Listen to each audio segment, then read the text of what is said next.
What's happening, guys? Well, we're talking about the Triumph T120, and what I want to discuss with this bike is something that you rarely hear about when you're watching review videos of motorcycles like this. And when I say motorcycles like this, I'm talking about a true retro, a cradle frame, twin rear shock, honest to goodness retro motorcycle, in that it is built in the same idea that the original bikes were.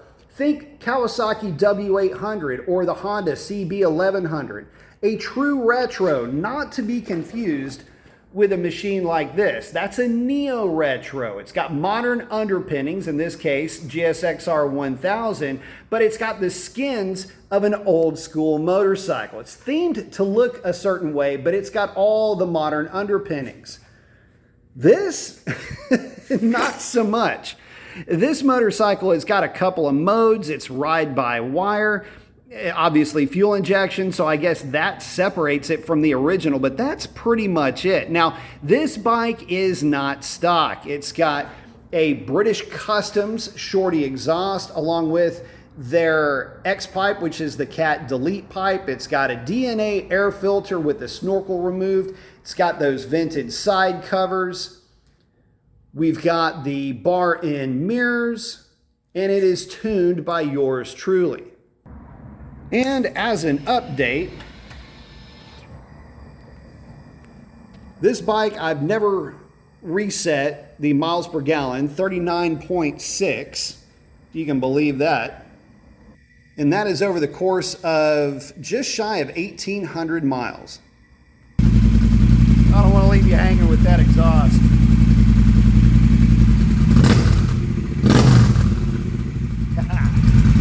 Anyway, guys, you never hear them talk about how fun these motorcycles can be to ride. This bike, the way that it sits, it's making about 80 horsepower and about 80 foot-pound of torque to that rear tire. When people start talking about speed or fast, regardless of which retro-themed bike you're looking at, if you're talking about a Triumph, they always kind of lean on the Speed Twin and the Thruxton, when in reality, this Bonneville is every bit the bike that those are on the street. They can be a riot to ride, and they've got the styling chops to back it up. Now, you always hear about the fit and finish on a Triumph. What they're talking about is no unnecessary wires protruding anywhere. Nothing is where it needs to be in a wrong way. It's all very clean and classy. One of the neat little details, that kind of a brownish looking spark plug boot. That's something I remember from when I was a little guy. So this bike brings back a ton of really cool memories for me. If I could draw a motorcycle just from memory, it would look something a lot like this. So yeah, they nailed the retro aesthetic. The 1200cc HT parallel twin in this bike makes great power everywhere, up to about 6,500 RPM. This thing is stout. And that's objectively speaking. I ride a lot of different bikes, guys, and this one is always one of the ones that I'll grab the keys just to go for a ride on a motorcycle. From 75 to about 105 or 110 miles an hour, this thing is pretty potent, I gotta say. And it rewards your efforts. This bike offers up the same riding experience that my dad would have had or my granddad would have had back in the day when this was, in essence, a sport bike. And I ride it the same way that they did. I find myself getting a little squiddly every once in a while with this thing. It's easy to wheelie. The thing does pretty slick burnouts. And guys, I gotta tell you, it's no slouch getting it over on the side of the tire.